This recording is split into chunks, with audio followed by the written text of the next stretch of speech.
আমার dress up দেখে নিশ্চয়ই বুঝতেই পারছো ভিডিওটা উইন্টারের।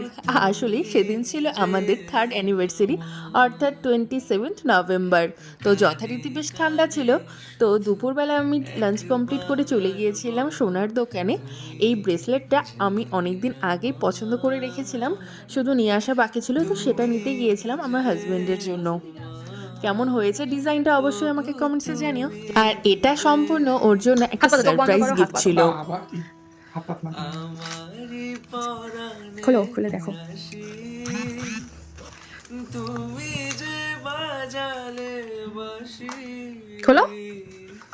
সে তো বুঝলাম। আমারই পরাণে আমার কোথায় বর বিস্কুট খাবে? বরাবরই এই রূপো বা সোনার আংটি, ব্রেসলেট, মালা কিছুই পরতে চায় না, আর ও পরেও না, তো যার জন্য একদমই নিউট্রাল রিয়াকশন দিয়েছে। বাট এখন দেখছি ব্রেসলেটও সবসময় পরে থাকছে, আশা করছি ভালোই লেগেছে যার জন্যই পরে থাকছে। তো আমরা নিজেরা দুজন মিলে একটুখানি ছোট্ট করে সেলিব্রেট করে নিয়ে চলে এসেছি বাটারফ্লাই রেস্টুরেন্টে ডিনার করব বলে।